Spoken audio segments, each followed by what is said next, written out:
Sejam bem-vindos ao canal Leitura Noturna. O conto de hoje acontece em um ambiente pós-apocalíptico e se chama Os Anjos de Arte, escrito por Catherine Wells. Então se acomode e preste bastante atenção que a leitura vai começar. Quando você decide inventar uma mentira, imagino que escrever a verdade desse jeito não seja a melhor maneira. Mas seja lá quem ainda esteja vivo na Terra hoje, provavelmente não vai ler isso aqui, muito menos acreditar no que está escrito. A maioria das pessoas nem sabe mais ler, pelo menos não sabe ler a linguagem dos livros, e é bem provável que a coisa piore antes de melhorar, e piore muito. Meu nome de nascimento é Fayet, mas eu não uso esse nome desde os 10. Foi quando me mudei para dentro do escudo de radiação, num prédio todo detonado no Rabta, Kansas, ou Rabkans. A minha mãe chorou porque meu irmãozinho morreu logo antes da gente chegar lá. E ela ficava lamentando que se a gente tivesse conseguido entrar antes, ele poderia ter vivido mais. Mas era preciso ter dinheiro ou algum talento especial para entrar no escudo de radiação, e meus pais não tinham nenhum dos dois. Então a gente ficou fritando a pele e os olhos na terra, embaixo da luz solar sem filtro, até que uma quantidade suficiente de ricos se mudasse para o além-mundo para ter lugar para a gente no escudo. Art bateu na minha janela na primeira noite. Ele tinha subido pela calha vindo do apartamento dele, logo abaixo do nosso. A chuva artificial não estava mais funcionando no nosso setor, claro, porque a infraestrutura toda estava indo para as cucuias. Mas a calha ainda estava lá. Art D'Angelo era um menino magrelo bem da minha idade, com um jeito meio pateta, mas ágil como um macaco. Quando vi Art pendurado naquela calha, fiquei mais impressionada do que assustada. "Oi!", ele disse, do outro lado do vidro com um sorriso largo. Tinha cabelo escuro encaracolado, olhos castanhos fundos e orelhas bem grandes. Subi na minha cama que ficava embaixo da janela e fiquei olhando para ele. "Vai subir?", ele perguntou. "Ou vai me deixar a noite inteira pendurado aqui na calha?" Com uma olhadela por cima do ombro para conferir se a porta do quarto estava fechada, ergui a janela e ele entrou. "Meu nome é Art", ele se apresentou. "Moro no andar de baixo." "Fayet", respondi. "Você não pode usar a porta?" "Eu já bati", disse ele, mas ninguém atendeu. Eu sabia o motivo. "Meu pai tem medo de abrir a porta", eu contei. Ele deu de ombros. "Nesse bairro, melhor mesmo. Mas vi vocês se mudando e achei que você devia ser lá de fora. Então você provavelmente ia precisar de alguém para mostrar tudo por aqui." Nos meses seguintes, Art fez exatamente isso. Nascido no Rabicans, ele conhecia as ruas como a palma de sua mão. Não fosse a mentoria dele, eu provavelmente teria morrido no primeiro ano, quando chegaram ao ponto de aceitar uma escória como a minha família. Metade dos setores já estava mais ou menos sem lei, e uma criança de 10 anos podia tomar um tiro fácil se não soubesse para onde correr e onde se esconder. Art me ensinou isso, e muito mais. Naqueles primeiros dias, ele foi a minha salvação. Nesses últimos dias, eu vou ser a dele. Foi quando a gente estava se escondendo das patrulhas cidadãs do B4 que ele disse pela primeira vez o nome que criei para mim. Isso quando as irmãs da alfabetização ainda tentavam administrar as escolas do B4, que era o mais próximo que elas conseguiam chegar do B9, onde eu e Art morávamos. A escola não me empolgava, mas minha mãe queria que eu fosse, e Art insistiu que atravessar até o B4 era no mínimo tão seguro quanto morar no B9.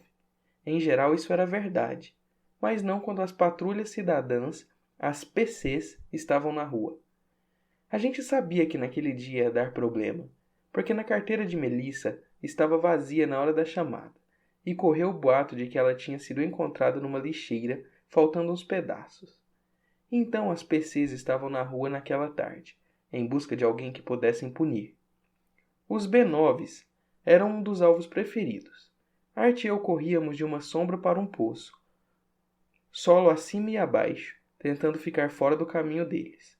Debaixo de um carrinho de manutenção abandonado, vimos eles espantarem 3 adolescentes que jogavam basquete na rua. Os meninos devem ter aparecido como os B4 no scanner, porque as PCs foram se afastando. Mas aí um dos meninos disse alguma coisa suja e cruel, e um oficial da PC simplesmente meteu um tiro nele, com uma balestra, claro, porque as armas de pulsos e de projéteis não eram permitidas nos habitats. Haveria muito risco de danificar o escudo. Quando os outros meninos foram pegar suas facas, oficiais atiraram neles também. Eu já tinha visto gente morrer. As coisas eram ainda piores fora do escudo, mas foi a primeira vez que eu soube que, se me mexesse 1 milímetro, eu seria a próxima. Um oficial da PC foi chutar os meninos para confirmar se estavam mortos. Outro cortou as calças do menino da boca suja e lhe cortou fora as partes íntimas. Isto é pela Melissa, eu ouvi ele dizer. Então ele arremessou a carne ensanguentada para o outro lado da rua. Ela caiu bem ao lado do carrinho onde estávamos escondidos. Ver aquilo ali tão perto do meu rosto quase me fez vomitar de horror. Enfiei a mão fechada na boca para não gritar, e Art me puxou para perto dele, apertando meu rosto contra o peito magro e me segurando com força. Shhh! Ele respirou no meu ouvido, sabendo tanto o tamanho do meu medo quanto da gravidade das consequências caso o PC nos ouvisse. Eles não podem machucar você. Eles não podem machucar você, Faye, porque você é mágica. Fiquei tão espantada que parei de chorar, pensando de onde, naquele mundo moribundo, ele tinha tirado aquela ideia. Eu não podia ver a patrulha cidadã por ele ter me apertado daquele jeito contra o seu corpo, mas, depois de 1 ou 2 minutos, ele me soltou para eu ver que eles tinham ido embora. Como assim mágica? Perguntei o mais baixo sussurro, sem saber o quanto eles tinham se afastado. Eles foram embora, não foram? Ele sussurrou em resposta. Mágica. Você tem um nome mágico. Eu lhe disse o tipo de excremento que eu achava que ele estava falando. Pode ser, ele concordou, analisando bem a rua para confirmar que estava vazia. Mas seu nome é Faye. É como Morgana Le Fay, não é? Ele começou a rastejar para sair debaixo do carrinho. Eu fui atrás dele. Quem? Morgana, é a irmã do rei Arthur, disse ele. Ela era feiticeira. Levou Arthur para a ilha de Avalon, onde ele não podia morrer. Ainda naquela noite, Art subiu pela calha até o meu quarto, e ficamos horas no escuro enquanto ele contava histórias do rei Arthur e seus cavaleiros. Homens que lutavam pelos indefesos em vez de se aproveitar deles. Homens que combateram os vilões de seu tempo e triunfaram inevitavelmente. Só muitos anos depois percebi o tom que ele tinha dado às histórias que me contou naquela noite, para me fazer acreditar que um dia houve pessoas que pensavam em gente como eu, pessoas que representavam justiça e nobreza de espírito, que transformaram a proteção dos mais fracos numa questão de honra. Naquela noite, assumi o nome de Morgana, não por acreditar que ele fosse mágico, mas porque queria fazer parte daquele ideal. Eu precisava da esperança que o rei Arthur representava. Eu a via no meu Arthur, Art. E me ver como a irmã dele me deixava satisfeita de um jeito tranquilo e profundo, de um jeito que eu não sabia explicar.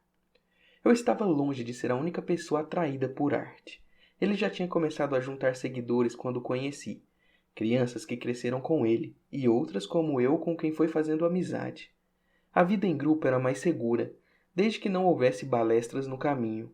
Um bando oferecia a proteção de 1 dúzia de facas que não podiam ser tiradas todas ao mesmo tempo. E então descobrimos outra forma de proteção. Na verdade, Art descobriu, e isso mudou. E mudou todos nós. Naquele tempo éramos ladrões. Odeio dizer isso, mas é o que nós éramos. Art era ladrão. Eu era uma ladra. Havia ética nos nossos roubos, porque nunca tirávamos de quem fosse mais pobre e mais fraco do que nós. As primeiras e grosseiras origens do código. Mas pegávamos coisas que não eram nossas e dávamos tanta bola para isso quanto um bode dá bola para a grama que pasta. Foi assim que pegamos as primeiras bicicletas. José foi o primeiro. Um comboio de compras tinha chegado de fora, cheio de mercadorias para a plataforma de lançamento. Era assim que a gente chamava os setores onde moravam os engenheiros, os administradores e o resto da elite, aqueles que certamente terão leitos na próxima nave de transporte que for levar pessoas para longe deste planeta moribundo. Enquanto o último motorista parava para flertar com a segurança, José arrombou a fechadura do caminhão e entrou. Estava a serviço de uns meninos mais velhos, é claro, mas quando eles pararam o comboio num bloqueio de G5, José tinha mapeado a carga para eles saberem quais caixas levar. Uma delas continha 6 bicicletas. A bike foi comissão dele. Ninguém poderia estar mais orgulhoso do que José quando apareceu com aquela bicicleta. Ele a levava no ombro porque não sabia andar, e de qualquer maneira a corria e estava solta. Art deu uma olhada, e deu uma olhada, e eu podia ver as ideias girando como de um ciclone na cabeça dele. Na época, ele estava com 13 anos, e apesar de ainda ser magrelo, as orelhas e os dentes já não se sobressaíam, tanto que as meninas começavam a olhar 2 vezes para ele. Mas, quando uma ideia o tomava, ele ainda parecia um menino pateta, boca aberta toda frouxa e olhos vidrados. Você sabe andar, né? José perguntou. Porque assim, como quase todos os meninos mais novos, ele acreditava implicitamente que a Art sabia tudo o que valia a pena saber e tinha todas as habilidades que valia a pena ter. A Art tinha até dado um jeito de se enfiar na Academia Spark, o que deixou todo mundo espantado. Os meninos do B9 não entravam na Academia Spark. A maioria nem se incomodava com esse negócio de ir à escola. A Art não respondeu a pergunta de José. Nem sei se ouviu. Eu dei um cutucão nele. Eu sei andar. Falei baixinho. Aprendi lá fora. Tinha bicicleta largada por tudo quanto é canto. Meu velho catou uma para mim. Finalmente os olhos de Art deixaram a bicicleta e se viraram para mim, ainda rodopiando sobre o encanto de suas ideias aceleradas. Seu pai sabe consertar? Dei de ombros. Ele manja de máquina e tal. Assim que a gente deu jeito de entrar no escudo daí, ele aprendeu a soldar. Com isso, Art fechou o rosto e voltou ao presente. Não fale língua de rua, Morgana, ele me repreendeu. Você tem que treinar a linguagem dos livros se quiser entrar na academia comigo. Era o sonho dele para mim, que eu passasse nas provas de admissão para entrar na Academia Spark também. Eu me esforçava porque ele achava que eu devia me esforçar, mas nunca tive muita esperança. Sim, Art, ele entende alguma coisa de bicicleta. Eu disse com uma articulação toda exagerada. Não sei bem quanto. Era o bastante. Quando acabou o turno do meu pai, ele pôs a bicicleta para funcionar em menos de 15 minutos. Então Art foi comigo e com a bike, e encontrou um trecho deserto do túnel onde pudesse dominar as duas rodas sem plateia. Fui a única pessoa em quem ele confiou a ponto de me permitir testemunhar a ignomínia de suas primeiras tentativas frustradas. Uma semana depois, quando devolvemos a bicicleta ao José, ele entrou de bike na rua onde os outros estavam esperando. Freou com tranquilidade e desceu com facilidade que vinha de prática. A gente precisa de mais bikes, Art anunciou. A gente precisa que cada um aqui tenha a sua. A gente pode fugir de qualquer um com isso aqui. Dá para pegar os mantimentos da nossa família sem medo de ser assaltado na volta para casa, porque ninguém vai conseguir pegar a gente.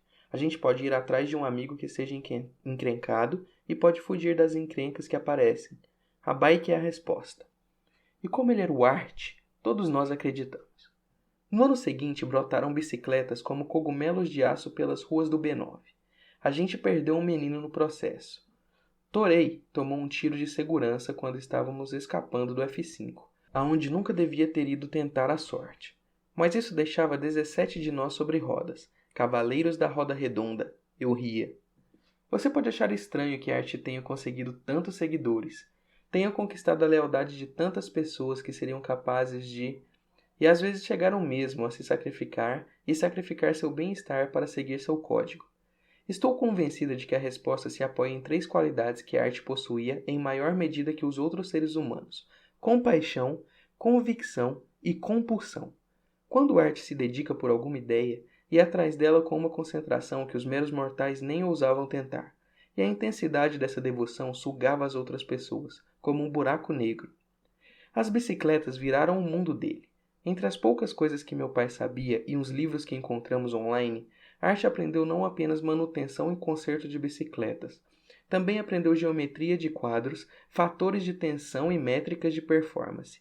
Também aprendi um pouco, porque não dava para ficar perto do Art e não aprender.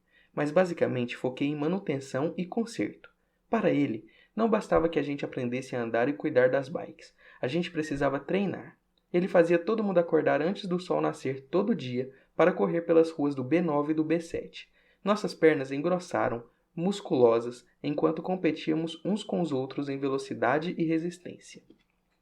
Logo nos arriscamos longe de nossos setores, nos tornando uma imagem comum em toda a superfície dos Bs e dos Gs, e até em parte dos As. 17 ciclistas que passavam num zombido, em bando, a mais de 30 km por hora eram uma imagem impressionante. Isso era ao mesmo tempo bom e ruim. Um bando de assaltantes do A12, os cachorros grandes, tentavam colocar armadilhas para nós toda vez que atravessávamos o setor deles. E nós atravessávamos com frequência, fazendo a escolta de arte na ida e na vinda da Academia Spark. Mas éramos sempre rápidos, espertos demais e ágeis demais para eles. Havia 2 motivos para a arte continuar se arriscando para ir até a Academia Spark. Tudo bem, 3. O terceiro era o fato de ele não conseguir aceitar que alguém lhe dissesse que ele não podia fazer alguma coisa. Mas o primeiro era que ele gostava de aprender. Isso lhe recarregava as baterias. Ele gostava de engenharia mecânica e os professores da Spark incentivavam essa empolgação. Acho que eles pensavam que ele podia evitar que a infraestrutura do habitat caísse aos pedaços. Mas a segunda razão para ele ir à academia era a Ivone. Bom, Art tinha namoradas no bairro. E teve essas namoradas desde que chegou à idade de entender por que um homem poderia querer inserir a lingueta A no encaixe B. Ele não me contou nada da sua primeira noite. Ainda tinha alguma noção de que eu era menina e não ia gostar de ficar sabendo das suas conquistas. Mas eu soube o que tinha acontecido, porque percebi que a menina tinha tentado virar sua proprietária. Não ia rolar.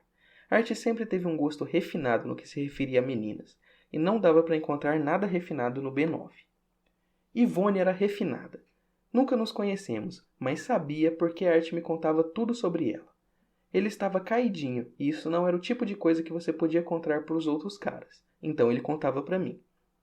Ele me confidenciou que quase tudo que estávamos aprendendo na Academia Spark ele podia encontrar em livros e vídeos que ficavam à disposição online, mesmo no equipamento arcaico do B9.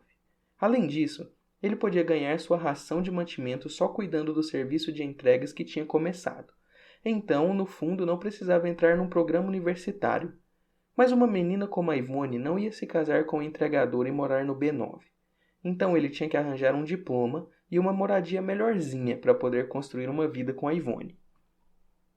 Só para constar, acho que ele teria ido de qualquer maneira para a academia. Não que ele gostasse de trabalhar como entregador. Ele curtia usar as habilidades na bike, escapar dos obstáculos, flertar com o perigo, só para escapar na última hora. Curtia organizar o resto de nós como ajudantes. E curtia ser capaz de entregar encomendas com rapidez e segurança para pessoas que tinham medo de andar nas ruas. Proteger as crianças menores e ajudar os que vinham de fora a se adequar ao habitat era uma forma de ele entrar nas vidas das pessoas e deixá-las melhor. A necessidade de fazer isso era profundamente enraizada nele. Ele foi a base do código que ele estabeleceu. Mas para a Ivone, ele precisava ser mais que entregador. Os outros do nosso bando sabiam que Art tinha uma namorada na academia, mas supunham que ela não fosse diferente das meninas com que eles se envolviam ali no B9, a não ser pelo fato de que, de alguma maneira, era mais empolgante se divertir com alguma princesinha do C5. Então os outros caras ficavam boquiabertos diante de Art. Foi por isso que, quando Ivone o abandonou, ele subiu pela calha até o meu quarto e chorou nos meus braços. Nunca fomos amantes, eu e Art. Ele nunca me desejou dessa maneira. E eu sabia que era melhor não provocar. Teria sido engraçado. Não sou uma mulher nada atraente e fui uma criança feiosa. Minha mãe dizia que foi a radiação que eu recebi lá fora. Ela colocava a culpa de tudo na radiação. Mas eu não tinha que procurar muito longe para encontrar o queixo comprido e os olhos juntos que herdei, ou a perna manca, o cabelo sem cor e os dentes tortos. Minha silhueta também foge da ideia de beleza. Tenho um corpo ossudo e seios minúsculos. Existem meninos que não ligam para a aparência do encaixe B, desde que ele acomode a lingueta A. Mas Art nunca foi desses. Então eu abracei na noite em que Ivone rejeitou seu amor, sabendo que nunca mais chegaria assim tão perto dele. No dia seguinte, ele saiu e construiu sua primeira bicicleta. Antes de ele se formar na Academia Spark, os conselheiros vocacionais tentaram encaminhá-lo para o trabalho manual, porque era algo em que ele era muito bom. Entalhar, moldar, soldar. Perguntavam, você não vai ficar mais feliz fazendo peças, construindo máquinas, gerando um produto? Se Ivone tivesse abandonado a arte antes, ele poderia ter cedido a essa pressão, mas ele disse que podia fazer as duas coisas, projetar e construir. Dessa vez, com o coração em frangalhos, ele precisava provar. Não era uma obra de arte, aquela primeira bicicleta. Tubos de aço soldados todos juntos, mas quebrava um galho, e era um começo. Deron e eu assumimos o serviço de entregas. A gente já cuidava da manutenção diária e do conserto das bikes no nosso bando, para que Art tivesse tempo para a construção. Seus instrutores no programa de engenharia da universidade tiraram sarro dele. Ele me contou por perder tempo fabricando brinquedos. Novos robôs para evacuar tubulações de água e esgoto entupidas, ou geometrias inovadoras para escorar os túneis de Rabicans que estavam caindo. Esses eram projetos à altura de um engenheiro mecânico, afirmavam eles, não meios velozes de transporte para as desagradáveis ruas dos setores sem lei. Art fazia tudo o que eles pediam durante o dia, e quando a escuridão cobria o Rabicans, trancava a porta da frente de uma loja abandonada que nos servia de quartel-general e pegava seus desenhos e começava a fabricação. Ele tentava garantir que toda criança do B9 que cumprisse as regras do código tivesse uma bela de uma máquina eficiente para tirá-la de perigo. O código era bem simples naquele tempo. Cuide da sua bike e dos seus amigos. Nunca brigue quando puder fugir. Estude e aprenda. Melhore as coisas para todo mundo, não só para você. Essas mesmas máximas eram exigências para todos os membros do seu bando. Nessa época, já tínhamos deixado o roubo para trás e éramos uma empresa legítima, reconhecida pela ADM, entregando encomendas e fazendo serviços de reconhecimento de terreno para comboios de carrinhos elétricos e grupos de pedestres em todo o Rabicans. Usávamos distintivos que nos identificavam como parte do bando de arte, os Anjos de Arte. Esse era o nosso nome. Com autorização para atravessar as fronteiras entre os setores e passar por túneis e edifícios públicos. A ADM nos deu capacetes, luvas e uma armadura leve junto com a ração de mantimentos. Também fabricaram travas para a arte prender em sapatos flexíveis e reforçados com aço, que podíamos engatar nos pedais. Quando passávamos em grupo com armaduras, calçados idênticos, as pessoas se afastavam boquiabertas. À medida que nossa clientela se expandia para outros setores, nossos serviços, originalmente pagos em alimentos, ferramentas e roupas, eram cada vez mais pagos em creeds, ou créditos de troca, emitidos pela contabilidade do Habitat, em que podiam ser trocados por mantimentos, lazer ou praticamente qualquer coisa que a gente quisesse. Eu pegava só um vale-mantimentos para mim e dava tudo o que recebia para a arte, para comprar materiais para bicicletas que davam uma chance às crianças do B9. Uma chance de aprender, de crescer, de acreditar na bondade e no valor das outras pessoas. Mas era difícil dar esperanças a um planeta moribundo. Enquanto Art tentava deixar as coisas melhores no B9, a vida fora do Rabicans ia ficando cada vez mais sem sentido. Plantas e animais morriam sob a luz solar sem filtro, pessoas morriam de fome, bebês nasciam com mutações tão horrorosas que os próprios pais os matavam. A brutalidade imperava, pois a vida era curta e violenta, e as pessoas roubavam para aproveitar o prazer que pudessem, e muitas vezes isso significava a adrenalina que vinha de impor sua vontade sobre os outros. Há quanto tempo os ceifadores vinham causando problemas lá fora eu não sei, mas o dia em que eles passaram pela segurança do Rabicans é um dia em que jamais esqueceremos. Eles andavam em velhas motocicletas com motor a combustão, que queimavam sabe-se lá que tipo de álcool que eles conseguiam fabricar como combustível. Sua filosofia era nihilista. A Terra e seus habitantes estavam condenados. Então por que não dar uma mãozinha para a destruição? O fato de eles acabarem ou não morrendo no processo não fazia diferença para os ceifadores. Havia um grupo com talvez 20 deles, que conseguiu passar pelo portão naquele dia, e só 2 fizeram qualquer esforço para escapar da morte, certa que encontraram nas mãos dos defensores do Rabicans. Mas, antes disso, 18 seguranças e mais de 100 civis foram derrubados pelas armas projéteis dos ceifadores, sem contar as pessoas que eles simplesmente atropelaram. Outras centenas morreram nos incêndios iniciados por eles. A infraestrutura na região do portão, inclusive o escudo anti-radiação, ficou tão danificada que a ADM lacrou o setor inteiro e simplesmente construiu outro portão mais para dentro do território. Eles nem tentaram consertar os túneis desmoronados e os edifícios destruídos pelo fogo no A7 e no A8. E por que tentariam? O espaço físico não era o que me mantinham as pessoas fora do Rabicans, mas a falta da comida que vinha das nossas estufas. Casas não faltavam, e foram somente áreas residenciais que os ceifadores aterrorizaram nas 18 horas de seu frenesi destrutivo. Art teve as aulas suspensas por 2 meses enquanto ele e outros alunos ajudavam a consertar os danos causados ao escudo e às outras partes vitais da infraestrutura. Um dia, enquanto a gente trabalhava no subsolo do C-17, Art como engenheiro de campo e Deron e eu como capatazes, a mulher mais linda que eu já tinha visto se dirigiu a nós, alta e esguia, com maçãs no rosto volumosas na face oval, pele morena e sem marcas. Senhor D'Angelo? Ela perguntou, e sua voz era como um creme espesso, um fluido grosso e liso que jorrava e encharcava o ar sedento. Art ficou de queixo caído. Estava estampado na cara dele quando desceu da escada em que tinha acabado de subir. Eu sou Art D'Angelo, disse ele. Tentei ver o que Saronda estava vendo. Um rapazinho forte com bem menos de 1,80 m, barriga chapada e coxas que pareciam troncos de árvore. Cabelo escuro em cachos miúdos de suor por baixo do capacete. Olhos vermelhos e uma barba de 2 dias denunciando que, nas últimas 48 horas, ele não tinha feito muito mais do que trabalhar para salvar alguma coisa da destruição. Mas ela sorriu, um sorriso tão cálido e sincero quanto era reluzente e branco.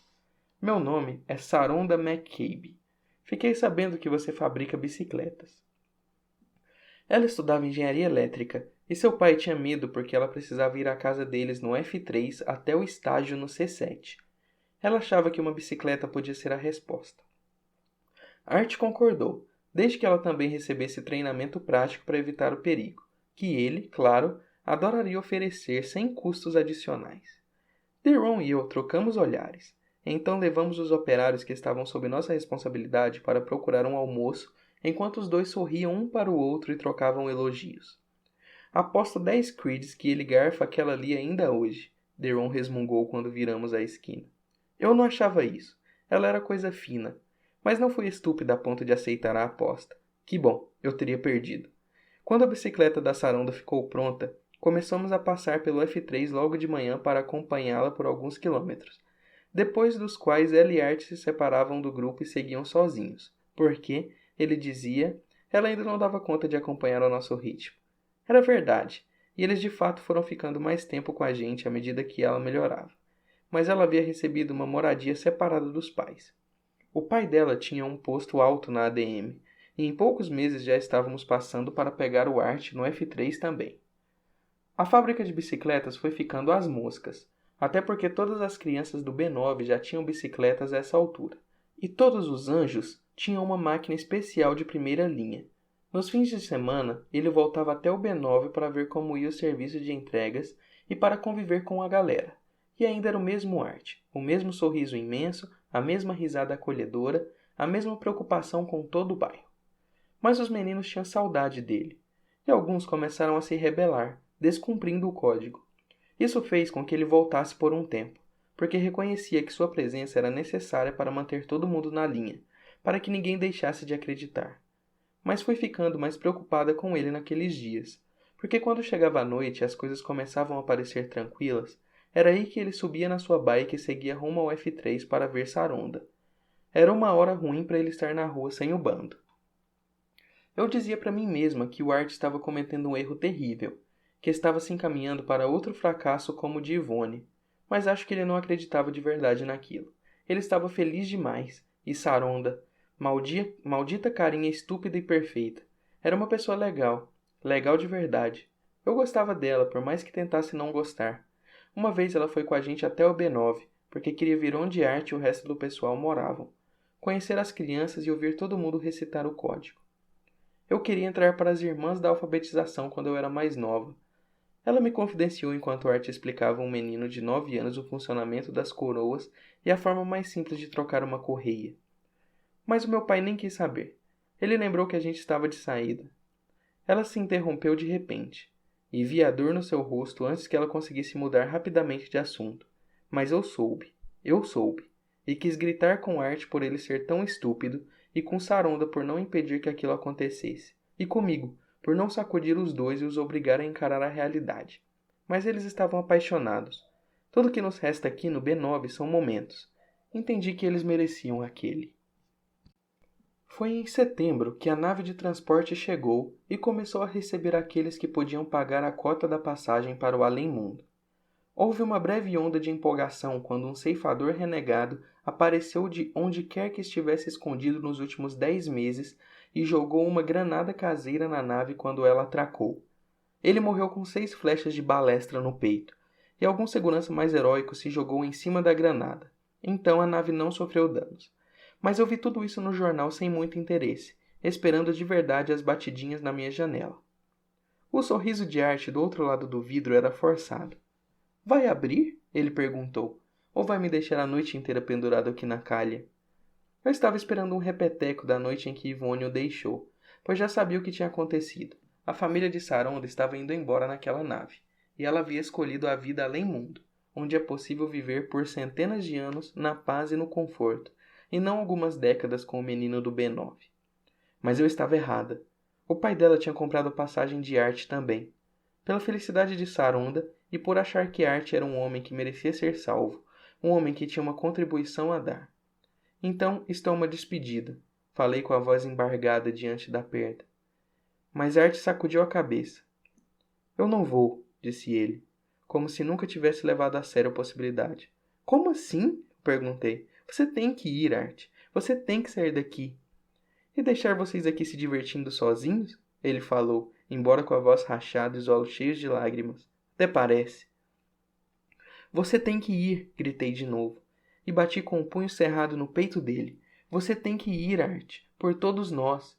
Você é o único B9 que já recebeu uma oferta de transporte para sair daqui, e você tem que ir. Você precisa ir para um lugar onde possa viver centenas de anos. Você tem que fazer isso por nós. Você tem que viver esses anos todos por nós. Art, você é o único que pode. Ainda assim ele sacudia a cabeça, embora tenha levado um segundo a mais para falar dessa vez. Até parece, repetiu. Quem é que vai fazer as bikes para os meninos? Quem é que vai fazer todo mundo viver segundo o código? Você viu o que aconteceu quando eu me mandei por uns meses? Ele sorriu para mim, embora tivesse que enxugar os olhos com as costas da mão. Além do mais, eu não posso abandonar os anjos. O Deron ia virar mercenário em 6 semanas, e o Mocó já estava vendendo contrabando por fora. Eu vou ter que cair em cima dele antes que a coisa toda caia na ilegalidade. E você sabe. Tem bandos com bikes em outros 5 setores agora. E 3 deles seguem o código. Eu tenho que ficar por aqui e garantir que a coisa fique assim. E Saronda? Desafiei buscando desesperadamente uma forma de convencê-lo a ir. Ele respirou fundo. Ela acha que eu já estou a bordo. O pai dela só vai contar depois do lançamento. Ele me prometeu. Aí ele olhou pela minha janela enquanto um brilhante raio de luz cortava o céu escuro. A nave que saltava para encontrar o transporte que a esperava. Droga, Art! Gritei para ele, como se eu fosse a abandonada. Droga, Art! Você tinha que ter ido com ela. Eu bati de novo nele, e de novo, até ele agarrar meus punhos para me fazer parar, quando me derreti em lágrimas. Então ele me abraçou, e choramos juntos, até que exaustos, finalmente caímos no sono abraçados, e nossos sonhos ecoaram com os sussurros dos uivos angustiados de Saronda. Que história seria se acabasse aqui? Assim você iria entender, e talvez até acreditasse em todas as lendas que cercam Art e seus anjos. Você ia achar que ele dedicou o resto da vida à proteção das crianças do B9, e depois dos outros setores, e que restaurou o orgulho e a honra, e ouso dizer, o cavalheirismo numa sociedade que tinha perdido tudo isso. Era sua intenção, com certeza, mas ele não conseguiu. Sabíamos fazia meses que havia um ceifador junto com os cachorros grandes. Um que tinha escapado da morte no dia da invasão. Sabíamos porque a violenta filosofia dos ceifadores tinha começado a dar as caras no A12. Mas quando houve o ataque à nave, imaginamos que fosse aquele e que a morte do ceifador tinha posto um fim à ameaça. Ledo engano. A ameaça voltou 6 meses depois. E Art estava na oficina montando uma bicicleta para um menino que tinha acabado de chegar lá de fora. Eu estava no meu quarto, do outro lado da rua, estudando o Tratado de Tenninger sobre mitos folclóricos. Ainda que eu nunca tenha sido aceito em nenhuma escola de nível superior, Art insistia para que eu continuasse com o estudo à distância. Com a ajuda dele, eu estava estudando no nível equivalente ao do primeiro ano universitário de matemática e de ciência, além de ciências humanas em nível mais alto. Tinha acabado de me ocorrer, enquanto eu lia o Tanninger, que o ciclo arturiano tinha muitos paralelos com o ciclo de Cristo. Foi então que ouvi o duplo estrondo da carabina. Corri direto para a porta, sem parar de olhar pela janela. Ainda que o som fosse novo para mim, eu só fui ficar sabendo bem mais tarde qual tinha sido a causa. Fui tomada por uma terrível convicção de que tinha vindo da oficina de arte. O ceifador não ficou por perto, mas sua marca estava em todo lugar. A fibra de vidro da vitrine da loja não era feita para suportar o impacto de projéteis proibidos. Tinha-se estilhaçado em 1 milhão de lascas inofensivas, que estavam sob meus pés enquanto eu tentava passar pelos destroços e chegar aos fundos do cômodo. Arte estava no chão, entre o suporte de alinhamento e a máquina de fabricar quadros, em meio a restos de tubos e soldas de aço. Seu peito estava rasgado. Um dos disparos o havia acertado em cheio, e pontos de sangue brilhavam nas pernas e nos braços dele, por causa dos fragmentos menores da arma. Outra pessoa entrou atrás de mim. Era Lois. Chame um médico, gritei. Chame o pessoal da Medievac. Mas a luz já se apagava nos olhos de Art. Queria levar você comigo, ele falou engasgando, o sangue espumando com as palavras nos lábios. Não fale, ordenei. Fique parado, eles já vêm. Eu disse que ia se você fosse, ele conseguiu falar. Cala a boca, Art, gritei. Não me venha com essa, não me faça uma coisa dessas. Então, de modo impossível, ele sorriu. Morgana Le Fay, ele sussurrou. Me leve para Avalon. A história que se conta é que nós o levamos para um hospital e que os médicos conseguiram estabilizá-lo o suficiente para colocá-lo numa câmara criogênica. Essa câmara seguiu no primeiro transporte para um mundo distante, onde Sarondo o esperava, e onde eles têm uma medicina capaz de curá-lo. Um dia, quando se recuperar, ele vai voltar à Terra. Vai voltar ao Rapkans. Enquanto isso, os anjos de arte ainda estão por aí, evitando a morte do que ele começou. Isso é o que diz a história. Mas Art morreu nos meus braços naquela noite. E ninguém da Medievac se deu ao trabalho de ir lá. Não até o B9. Lois e eu o levamos para o subsolo, para um lugar onde um túnel desmoronado só tinha deixado espaço para entrarmos rastejando. Nós o pusemos ali, e lacramos a câmera e não contamos a mais ninguém. Aí eu inventei aquela história da câmara criogênica. Até parece. Como se existisse uma coisa dessas no Rapkans.